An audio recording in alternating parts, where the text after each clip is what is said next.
I'm Al McFarlane. Welcome to The Conversation with Al McFarlane. Today is Friday, September 23rd, 2022. I'm glad to be here and glad to have you along as well. Well, Friday's program, always special.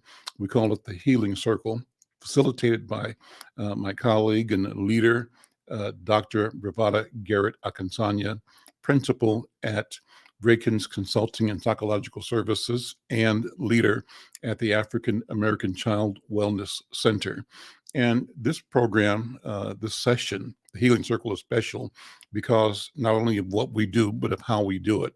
And I learn every week about this idea, the spirit, this process, the protocol of being with ourselves, with each other, and in a way that recognizes both the past and acknowledges the future and our centrality to both and all. So with that, let me say hi to both my writing colleague, Brenda Lyle-Gray, who joins me every day from the mountains in New Mexico, and Dr. Bravada Garrett-Akinsanya, Dr. B, we call her.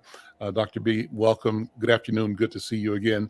And actually, I'm going to turn the talking stick, and you can explain what that is, over to you, Dr. B. And you're muted. There we go. It's still muted.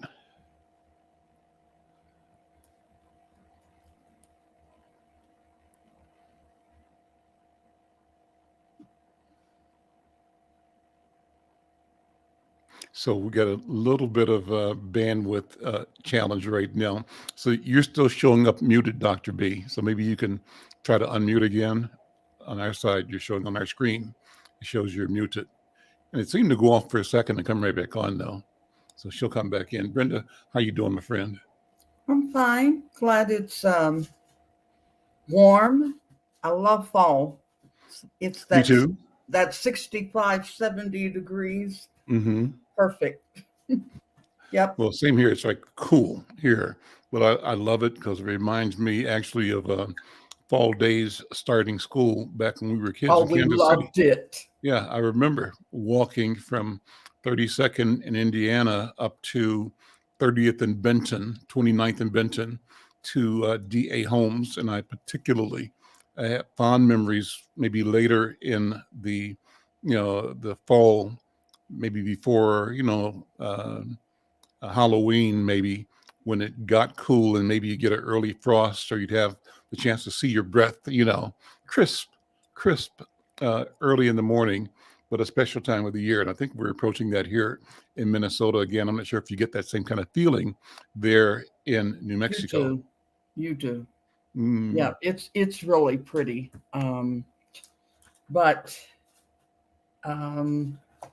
I'm just hoping that California gets more rain, because that would really help them. This climate stuff is something else. They're looking for another hurricane that will go up the East Coast. Okay. I just want the beautiful leaves. I love them. And remember, we used to look for the biggest pile so we could jump. And jump in the leaves, And then jump off the porch into the leaves, and then they would still go everywhere, and then we would have to sweep them back up. But it was fun.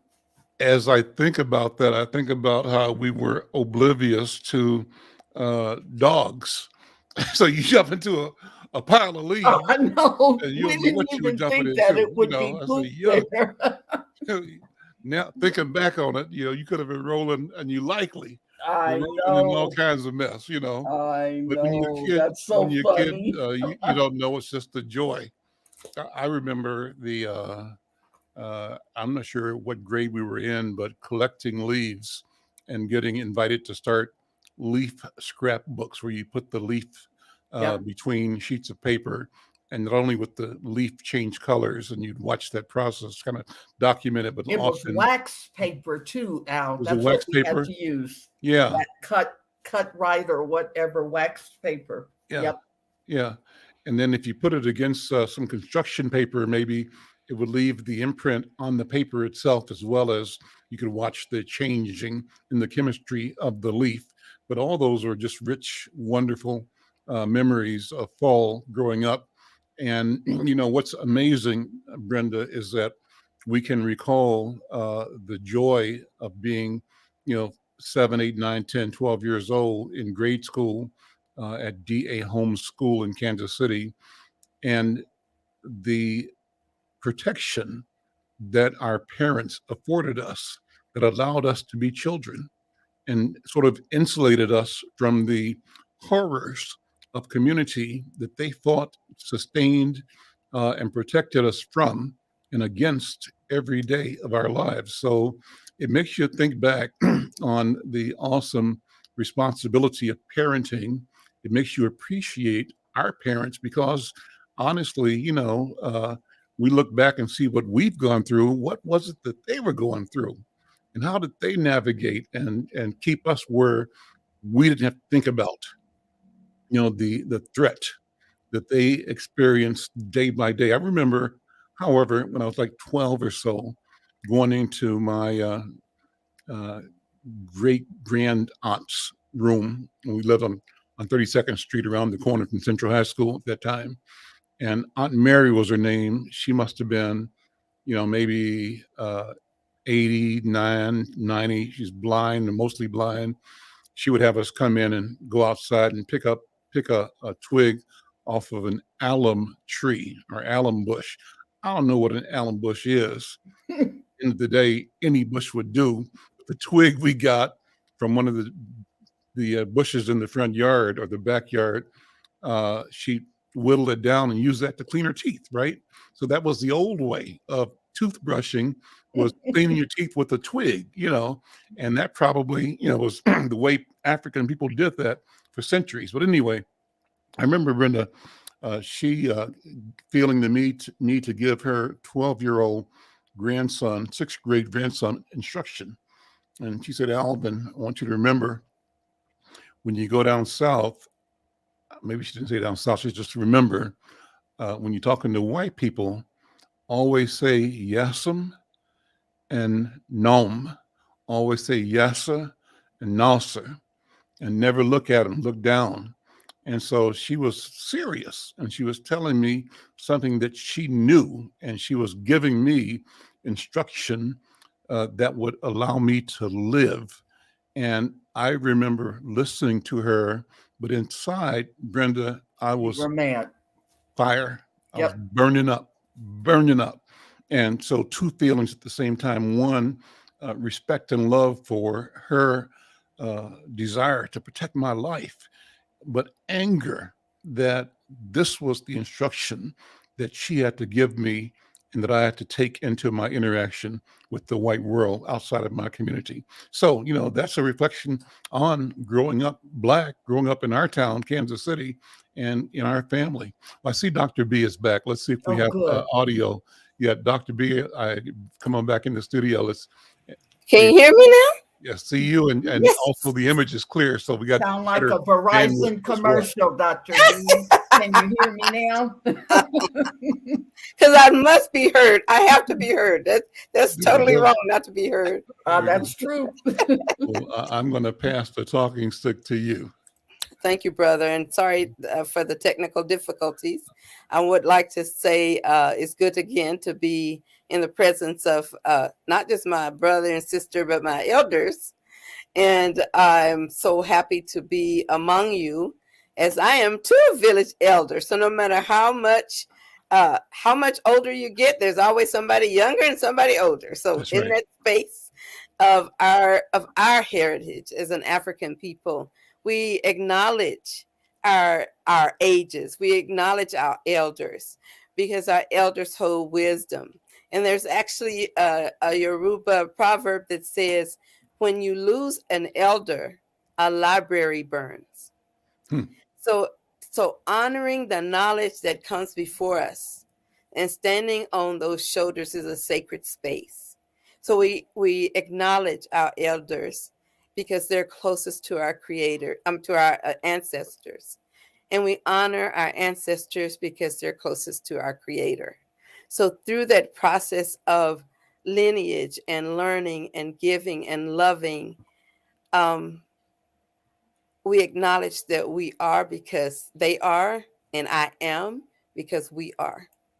When we can acknowledge ourselves in that stream of legacy, that stream of life-giving creativity and our ability and overcoming, those things come from us.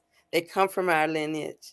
And as I heard you talking about, that experience of growing up and the spaces that were protected for us as children, today, my feelings, my hope, my heart has been all around the idea of children today. And it's been around how we as a village have to honor it in circle. So in our culture, we use circles because in the circle, everyone, no matter who you are, has a voice and an equal access to the center, which is the source of power in a circle. And we use that circle and we use it in an orderly manner. So although we're not physically encircled, we know spiritually our hearts, our minds, our hopes, and our dreams in this space create a healing circle. And in that circle, we have order by using a talking stick. So it's virtual and we're not physically able to use that stick right now, but virtually we use the talking stick so that people can talk in order, and people can decline using the stick.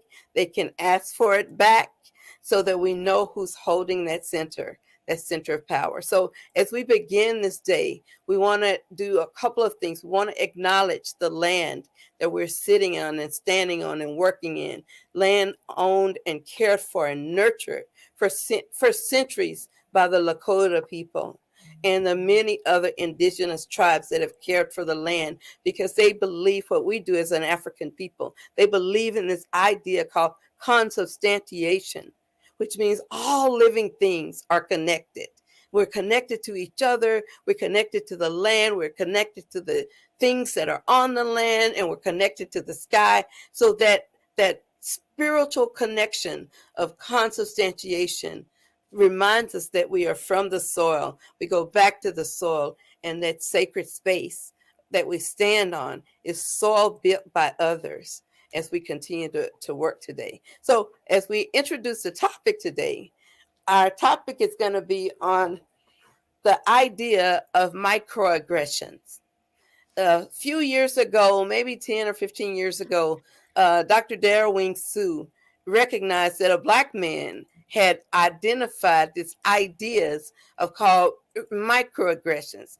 He was talking about the fact that physically you may not be aggressed upon, but psychologically and behaviorally in our hostile environments, that they're insidious insults that go on every day, and they happen in multiple ways, especially in BIPOC communities. So as we experience these microaggressions, they're intended to be, they label them as insults, they label them as assaults, like somebody calling you the N-word, and they label them as invisibility, where you're devalued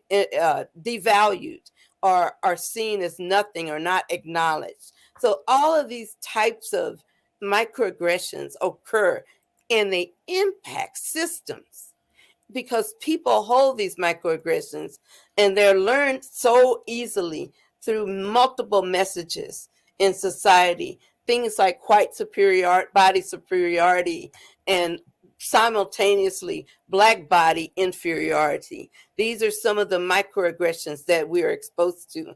And today, one of the things I wanted to talk about is the microaggression of assumption of criminality. So this assumption of criminality means that when they see our Black skin, our dark skin, our people who are physically different than the white dominant culture, immediately comes a paired association. Black person gonna steal. Black person gonna kill. So these assumptions of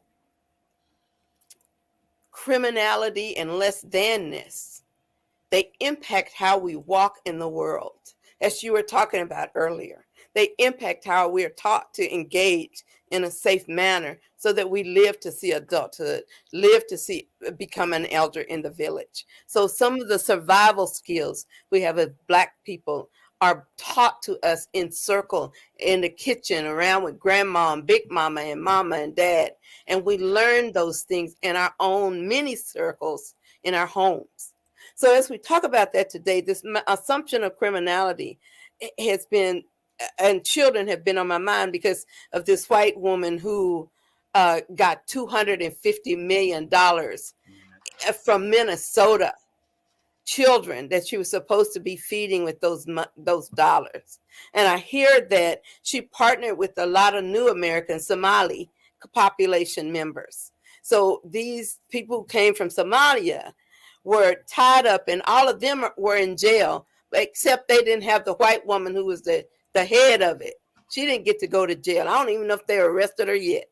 So one of the things we talk about today is when they see our faces, they're suddenly criminals. So they're paying so much attention to us, taking a chicken wing, they forget somebody over here is taking a whole chicken. So with that, I'll pass the talking stick back to my sister Brenda, so she can have voice with this too. Well, I remember many times where I was faced with, are you sure you're going to pay for that?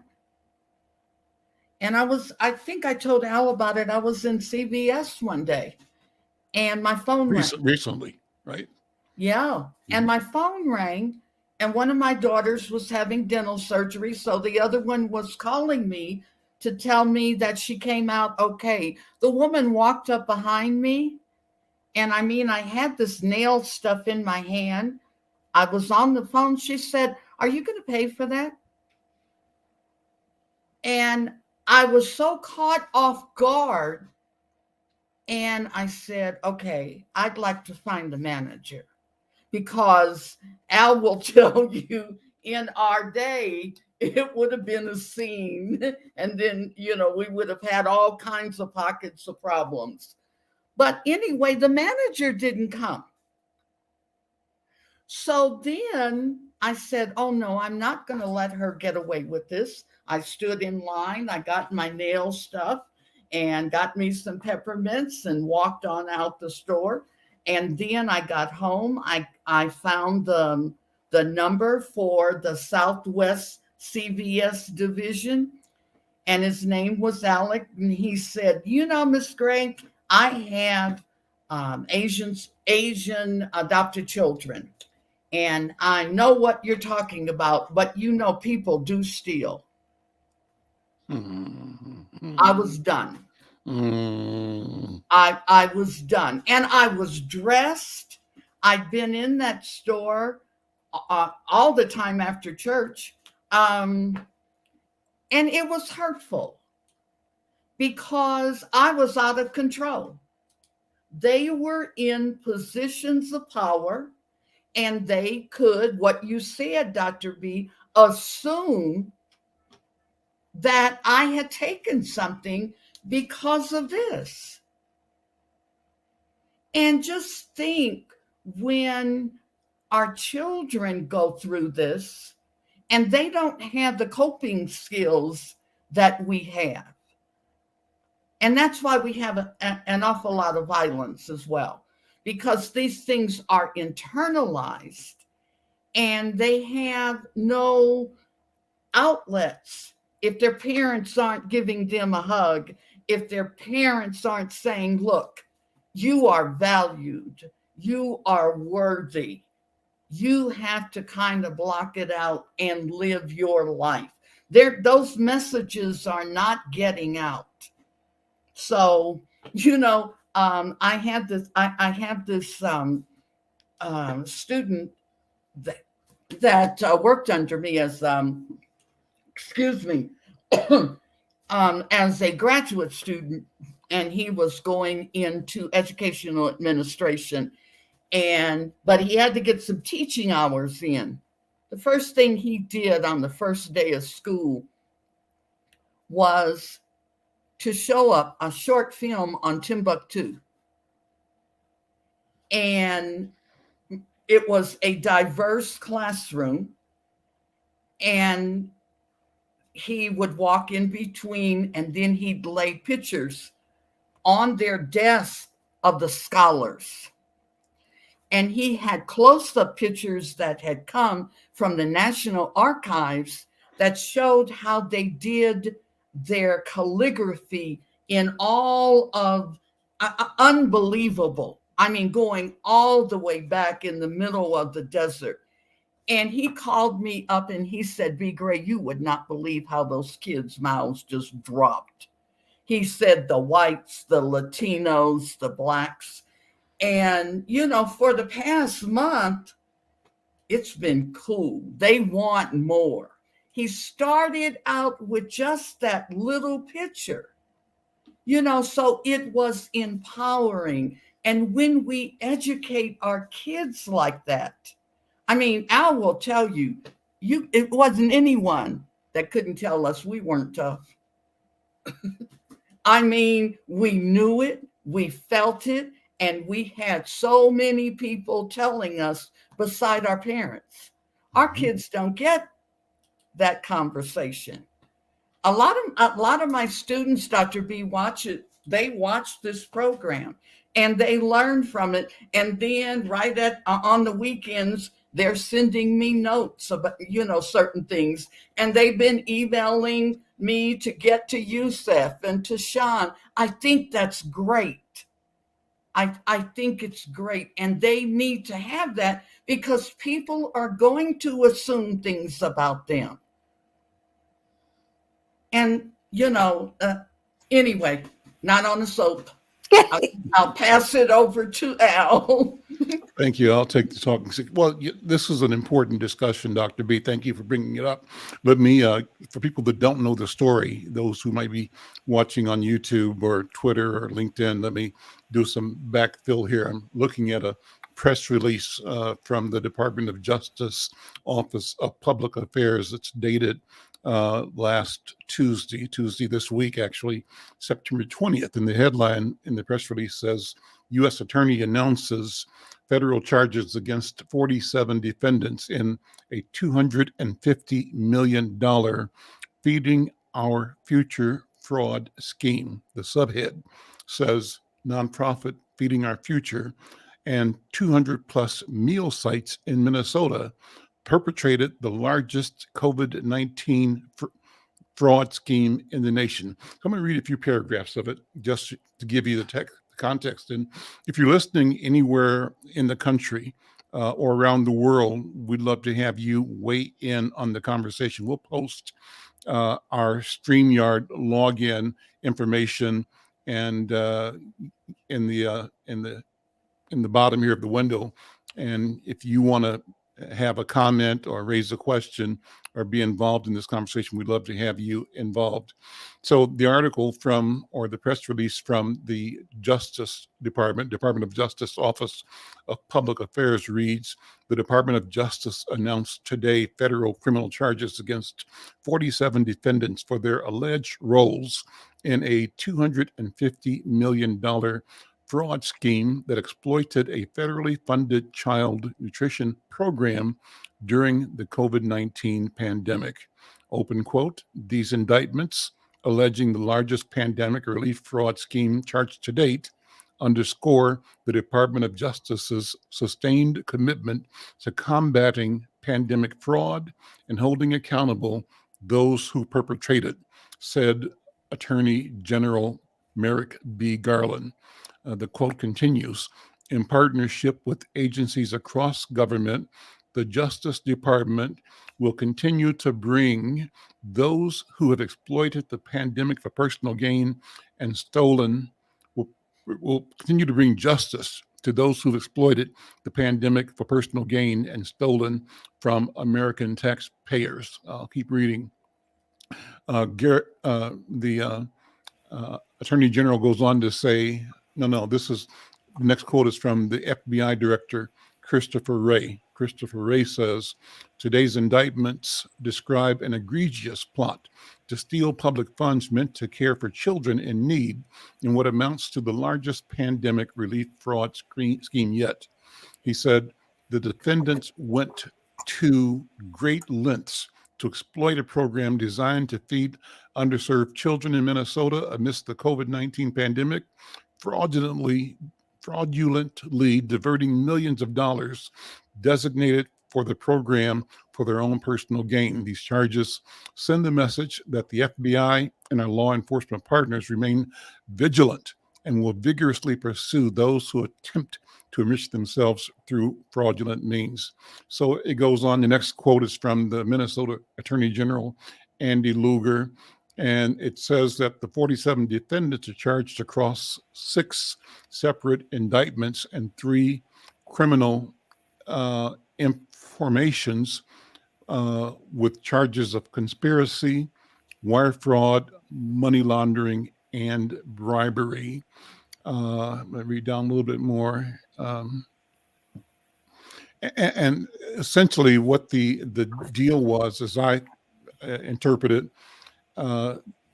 when schools shut down because of COVID and everybody went to home, the government recognized that a lot of children that were on the free, and subsidized meal program depended on, and therefore families depended on schools to give their children breakfast and a healthy lunch and healthy snack. And that as often as not, that might have been, the main sustenance for lots of children. So the government said, even if school is not in, we need to make sure these families and these children get food. So they set up processes or systems for organizations and associations to bid on and get contracts to deliver meals prepared by either themselves or by somebody else to community centers and some to homes. And apparently, and I'm oversimplifying here, but I think this is the gist of what happened. People figured out ways to short circuit and maybe do false reporting, or that's what's alleged anyway. And as a result, payments coming to $250 million were submitted. So many millions actually paid to people, and no evidence of children being fed, or very few. It says, Feeding Our Future went from receiving and dispersing $3.4 million in federal funds in 2019, check this out, to nearly $200 million in 2021. Let me read it again. This paragraph starts with Amy Bach. Amy Bach is the white woman that Dr. B was talking about.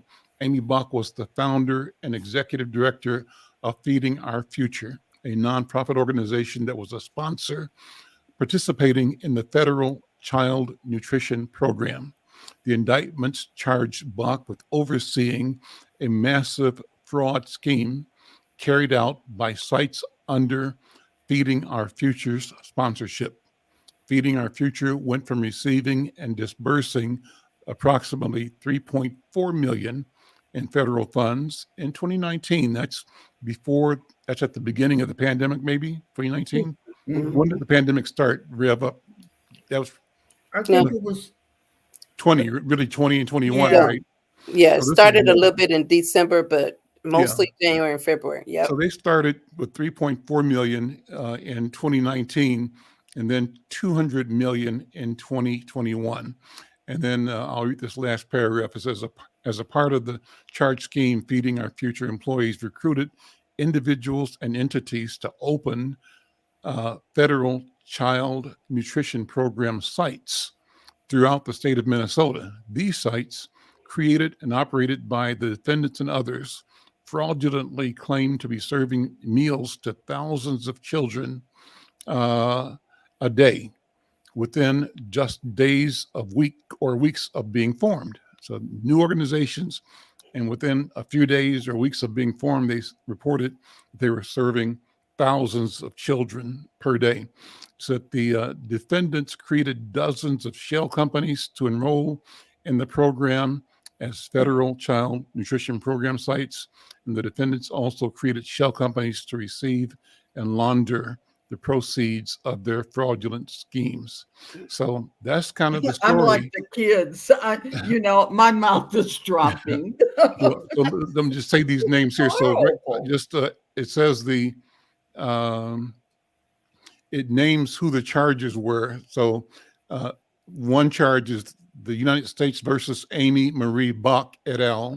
And that's 14 charges, 14 defendants with conspiracy. That's the first paragraph here. The next paragraph says the case called United States versus Abdiaziz Shafi Farah et al. Charges 8 defendants with conspiracy, wire fraud, federal programs, bribery, and money laundering. Okay, then the next one, that one says that owners of Empire Cuisine and Market LLC and their co-conspirators opened additional sites throughout Minnesota, as well as dozens of shell companies. Over the course of the fraud scheme, the defendants claimed to have served millions of meals. Based on their fraudulent claims, the defendants received more than $40 million in federal child nutrition programs, which they misappropriated for their own personal benefit, including expenditures such as vehicles, travel, real estate, and property in Kenya. Wow. Okay, another charge says the United States versus Kamar Ahmed Hassan et al. Charges 8 defendants with conspiracy, wire fraud, money laundering, and same thing. They said this group received more than $18 million. And then another one, and I'm saying all this to show, Dr. B, you mentioned Somalis caught up in this, right? Mm-hmm. Okay, so this next one is United States versus Haji Osman Salat et al. And that one charges 5 defendants with wire fraud, conspiracy to commit money laundering for their roles in the federal child nutrition program fraud scheme. And it says the owners of Haji's Kitchen LLC and other conspirators, et cetera, went on. It says they received over $25 million. The next charge, United States versus Liban Yassin Ali Sher and et al. Charges 3 defendants with conspiracy, same charges, fraud, wire fraud, federal programs, bribery, money laundering. And it said their companies were called Jigga Business Center in Minneapolis. And over the course of the scheme, they received more than $1.6 million and had used it in part to purchase beach property in Kenya. One last one here, United States versus Sharmaki Jama et al. Charges 6 defendants with wire fraud, federal programs for bribery, conspiracy to commit laundering, et cetera. And it says that they are associated with Brava Restaurant and Cafe LLC, located in Rochester, Minnesota, and that they enrolled in the child nutrition program sponsored by Feeding Our Future, and that the owners and their conspirators claim to serve millions of people from Brava Restaurant and Cafe, and falsely claimed to have a contract with Rochester Public Schools. And based on their fraudulent claims, they received approximately $4.3 million in federal child nutrition program funds. That's big. That's a lot. That's a lot. Big. And then it goes on to list all of the indicted. And I can tell you that it starts off with Amy, then goes to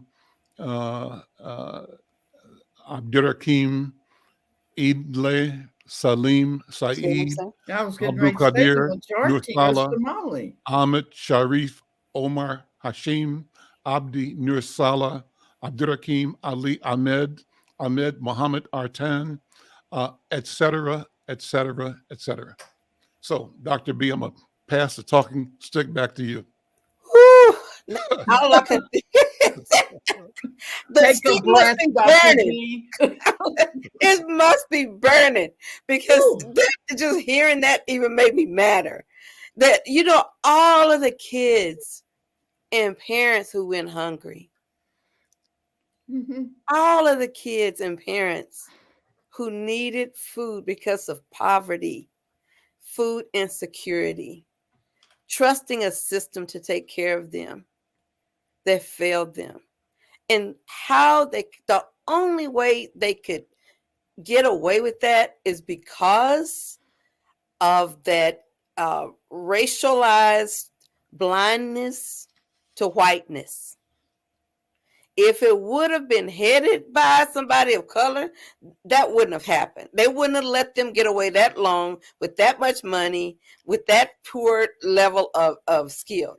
So I think a lot of times that's why I was trying to ask Yele or some other brothers or sisters who come from other countries to step in. It's because they come into America, and when they come to America, they're not taught about Black Americans except to avoid us because we already have trouble. They are nurtured and groomed by white people because they're exotic Black. Mm-hmm. That exotic Black person, they come in with very high value for whiteness because America to them is white.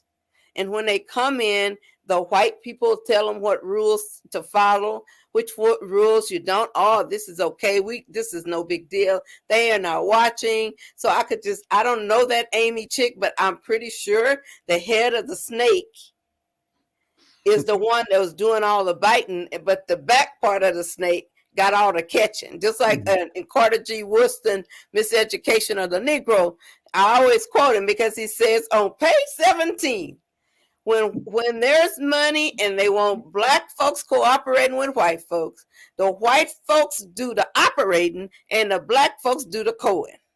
So the whole point of it is that this mastermind process elevated this white woman doing good, and she can always do like President Trump say, I didn't know, but there's no way you're going to be paying out that much money and don't go see. Mm-hmm. So they do have site visits, as you and I know from being on those COVID grants before. They don't just, you got to produce something. Mm-hmm. So, but the only way they don't get produced is because there's another person who is white on top, and they have an assumption that that person is doing right. Mm-hmm. So, and they're helping all these kids. But the assumption that if it's a problem, the assumption is that a Black person or somebody who is of color, they're going to do something criminal. So then they be looking at you very closely. So I'm almost speechless. And you know, that's a lot for me to say. It makes me mad. It makes me mad. But you know what I was thinking when you said that, Dr. B? It's the GOP that want to cut free lunches, free breakfasts. They have some type of bill, and they don't want to fund that. Mm-hmm. And now look at all of the millions that could have fed children and families. That's right. That's right. And that's okay. That's just like a former president saying, I can just think about classifying documents, and that's okay. And that makes it so. That makes it so. If Barack had done that, they'd have hung him in Central Park. That's right. That's right. And so I think that a lot of times in our country, this dual pattern of having unjust systems that touch people of color, created by people who are white, and sustained by them, and substantiated and maintained by them, is what we continue to fight every day. And those are what we call microaggressions. And at some point, the microaggressions stop being micro, and they get to be pretty big. Macro, they get huge. And so when we get in that space, we have to be able to teach our children, our parents, to be aware of systems that aren't serving them. So some I think some things happen. In some places, I believe they fed people, and they fed the people probably well. And in other places, they probably had poor quality food, and they could check off we fed them. And in a lot of times, I believe there was no person, there was no group, there is no business except one made up to capitalize on the opportunity to steal money, and that the whole scheme was multi-layered. That's the word I'm trying to say, multi-layered. And it does remind us of past President Trump, how he has done those multi-layered things, and how people get kind of smoked into it and edged little by little, groomed into it, thinking it's all right. And one thing about being a Black American, we know that we can do the same thing a white person does in this country, and we will have different outcomes. We won't get a break. I can give you just a quick example. I had a graduate student that I worked with at one point, and a young man, he was a white brother, and he had gotten into some legal problem, maybe drinking. I think he'd gotten a DUI or something like that. And when it came to applying for boards, what happened is he said, what am I going to do? I said, well, you maybe have to, try to figure a way how you can explain it without making yourself look like you're a problem. And he said, no, I think I'm just going to write it down and tell him really what happened. I said, okay. And I'm thinking like a Black person, you write them down and tell them what happened, they're not going to buy it. But he wrote it down. He told him what happened. Everything was cool. And I went, wow, what a difference. What a different experience it is to be a white American than it is to be one of color, especially Black, and how they really, really, really are looking for us to be crooks. So I'll pass the talking stick to Brother Al. Well, so let me put some more into this fascinating topic. On this, Dr. B. I pulled up a copy of the New York Times, and this is an article, I think, dated 9/22, so yesterday. And the headline says, Mississippi welfare scandal spreads well beyond Brett Favre. Okay. And let me read a couple of paragraphs from that. It says, millions earmarked for the needy in the nation's poorest state instead went to projects that benefited the well-to-do, the state alleges, including a volleyball stadium at Mr. Favre's alma mater. As he became further enmeshed in a scheme that diverted federal welfare money to build a volleyball stadium that cost more than $5 million at the University of Southern Mississippi, the former football star Brett Favre texted a question to the head of a nonprofit doling out funds meant to go to welfare recipients in the nation's poorest state, open quote. If you were to pay me, this is what he wrote in 2017, of a $1.1 million proposal for promotional efforts that would actually be funneled toward building the stadium. The quote continues. Well, I'll read it again. If you were to pay me, is there any way the media could find out where it came from and how much? Close quote.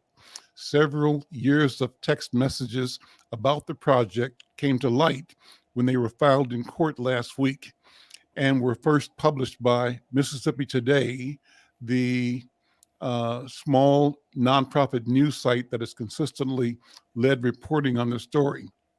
Far more than that payment has been exposed in a billowing scandal that has stretched considerably beyond Mr. Favre, a motley assortment of political appointees, former football stars, one-time professional wrestlers, business figures, and various friends of the state's former Republican governor all stand accused of pocketing or misusing money earmarked for needy families. On Thursday, John Davis, who served as executive director of the Mississippi Department of Human Services under former Governor Phil Bryant, pleaded guilty to both federal and state charges of embezzling federal welfare funds. millions of dollars were transferred to friends and relatives, court documents say. And according to a lawsuit filed in the state in May, around $5 million was diverted to Ted DiBiase, a flamboyant retired wrestler once known as the $1 Million Man, and two of his sons, as well as various entities connected to them, including a ministry. Much of the money went to fictitious services, bogus jobs, first-class travel arrangements, and even one son's stay at a luxury rehab center in Malibu, California that cost $160,000, the suit claims. Anyway, it goes on. Dr. B's heading to Here's the get part, that bill. Mr. Favre, Brett Favre, who earned more than $140 million That's what I was saying. in his career, was paid $1.1 million for speeches he never gave. He also orchestrated more than $2 million in government funds being channeled to a biotech company startup that he had invested in, according to the suit. So let's put these things together. One of the top quarterbacks of the century. Yeah. Wow. Mm-hmm. Yeah. So look, how do you couple the discussion of both of these phenomena, both of which I think we all agree are despicable and abusive of the public trust, of the public treasury, and deny what is intended for healing and health and sustenance in favor of personal enrichment, self-aggrandizement, and out-and-out theft of public funds and public authority, I guess.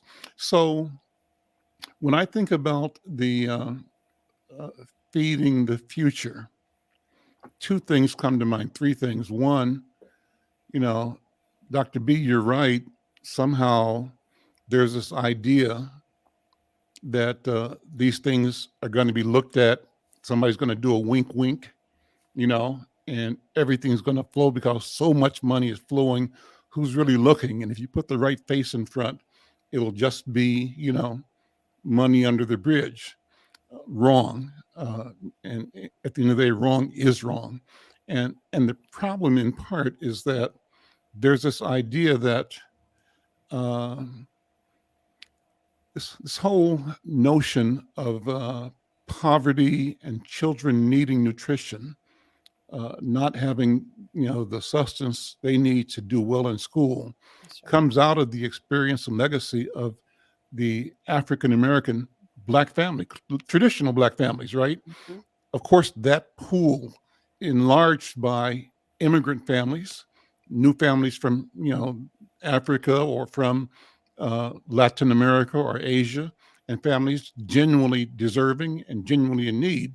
But the core consideration, I believe, came out of the historic deprivation of opportunity that Black families face that put us always at the bottom of the economic ladder and always in a position of need that was created by other systems that blocked our natural development and access to economies, right? So that's one thing. So now, in a crisis that amplifies everything, the COVID-19 crisis, and demands a reaction that's massive because of the global size and nature of it, here's the case where somebody decided still not to engage the Black community, right? And in a sense, the legitimate Black community in addressing and providing solutions, but created some shortcuts that made exploitation easy to do. That's right. And what's behind that is that at several levels, obviously, there must have been a sense of this is okay. Somebody told these Somali businesses, this is how America operates. Mm-hmm. So people that might not normally have resorted to this kind of activity find themselves induced and lulled into the moral lapse because somebody is telling them this is how you get rich in America. That's right. Everybody does it. Everybody does it. You may as well do it too. Exactly. And so against their better judgment, I'd say, and in some cases, people who have negative intent also recognize opportunity and flock to it. But at the end of the day, all of this adds up to this arena of deception and theft, of illegality. What about Brett Favre? Brett, with intention, calls and asks, is the media going to find out? That says intent. That says my intent is to hide this. Can I get this $1 million and nobody know about it? Right? And out of that, we discover that a whole bunch of people were dipping in this particular source of federal money around the pandemic, right? So the question is, if this is the pandemic, in how many other areas of life, let's say education, let's say health, let's say banking, let's say home ownership, let's say corporate development, let's say retail, how many other systems are doing exactly the same thing?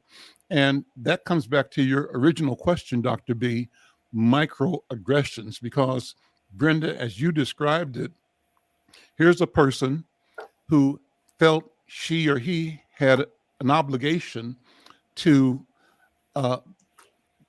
be aggressive towards you. You are paying their salary.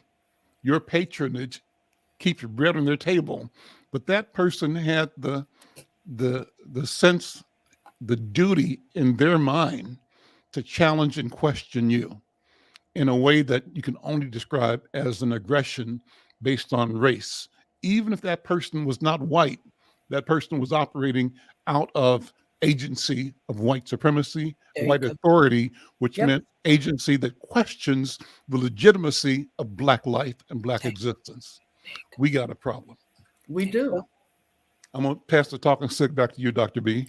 Oh, yes. Thank you so much. I'm just itching to respond to that. You are so right. We do have a problem. And some of us internalize that less thanness. And we will trust someone who is white who tells us to play the game that way. And we play the game, they win and we lose. And one of the things that I think about, I love Yoruba proverbs. The one that I think is relevant to this one is before the fool has learned the game, by the time the fool has learned the game, the players have dispersed. It's too late. You don't realize that game is not for you. And you're wrapped up in it. And next thing you know, click, click. And so it's really, really, really, really important for us as a community to understand that by the time the fool has learned the game, the players have dispersed. That game is not for us because we are what I call, we have what we call, I wrote this about this some years, it's called the fly in the Buttermilk Syndrome. And you're surrounded by a sea of white and you're the fly. And of course, any which direction you go, they're going to see you. Right. And so when we are the fly in the buttermilk, our gifts, our talents, our contributions are minimized. But our faults, our flaws, our errors, they're maximized. So it's just like magnified. And so we have to be aware of this process that is not equal or egalitarian in any way toward us. So the minute somebody tells you, oh, wouldn't it be good if we did this? And you think you can get away with it, then you don't know America. You don't know where you are. And if you don't, you better ask somebody. So I'm going to pass the talking stick to Sister Brenda. I know she can say something about this situation. I'm just like you, Dr. B. I'm speechless with this because I keep thinking, especially with this Amy person, can you imagine had that been a Stacey Abrams or someone like that, and they're running for office and people are still supporting them? I don't get it. I don't get the mindset. And it go last comment. I just see Spike Moss when he said, "Go get yours."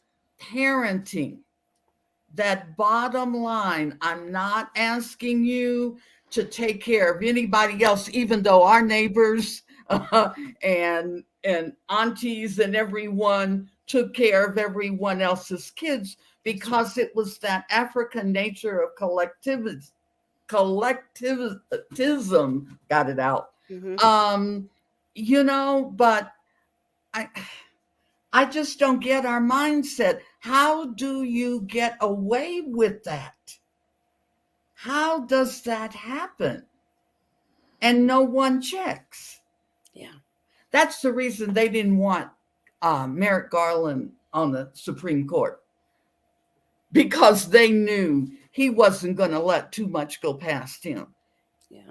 And so now they said, no, we have to keep him out. But, God had another plan. He put him in a higher office, so that's a good example. But we've got to get to these parents. I keep thinking about that little kid and the gun.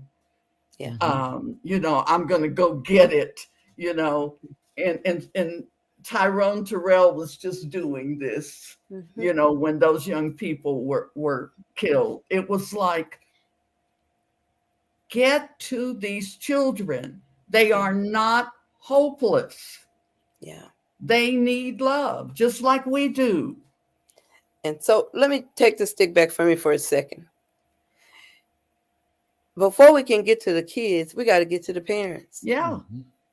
Because and Brother Al can attest that when we do our Project Marua premeditated parenting boot camp, we find parents who were poorly parented continue to take that legacy and transfer it to their kids. And they find themselves, getting whooped and beat. That was good enough. It worked for me. And then you say, well, maybe it didn't, because right now, don't you have a CPS case? Then you get a case for hitting your kid and sending them to school with welts. Well, yeah, but that's the white man. Well, the white man is the one who taught us to beat our kids, because they beat us. And so one of the things we have to do also is make sure that while we're creating a better, healthier, nurturing environment for the children, we need to show up some parents. Sometimes we got to reparent grown folks. And that's another piece of that responsibility of collectivism that you talked about. And the thing that really gets me is that the first thing you hear when something comes out of folks' mouth is Nigerians. But what about all the colonialism that took place in Nigeria that made tribes fracture like they did and pick up policies and practices that they would never have naturally done? How do you think they lived for thousands of years? They didn't live for thousands of years being in a mode of self-destruction that they're in right now, where they're having these splits among the groups. So I think if we look at it on all those big and small levels, we're going to surely see that, like Brother Al said, we got a problem. And I'm going to pass the talking stick to, but wait. Before I go, I'm just going to give an example. Recently, somebody hacked our business. And we're going, okay, why don't they hack all these other big places? We don't have that much money. You hack us, you may mess up payroll for a couple of weeks. But we found out that it was a ring of them. One, they say, was in Nigeria, another one, New York, California, Canada, and Minnesota. And I said, everybody got to throw the Nigerians in, because they are Black and they think they're the ringleaders. But we know that kind of stuff has been happening way before we got immigrants to our country. So it's a mess. We got a problem. Brother Al, I'm passing on the talking stick to you. Well, and I'll end on this. We have a problem, and yes, however, we are the solution. We are. The solution is in us. The solution is us. And the solution is us deciding that we must and can be with each other, that we must and we can and we ought to examine who we are and what we are doing on a daily basis, examine our our activity and the rationale behind our activity. Make ourselves, number one, prepared to learn, but also vulnerable to criticism, with the expectation that the criticism is not made in a sense of punishment or destruction, but with an intent to improve, encourage, and strengthen our ability to be our best human selves. We, I believe, have to discover ourselves as the solution, and acting in that spirit, create community that is transparent and that is accountable, that is responsible, that is effective, does not move at the speed of light, but moves at the beat of a heart, recognizing that every beat of every heart is critical all the time, everywhere. That's it. We'll see you next time. Take care. Bye-bay. Healing circle. Thank you, brother.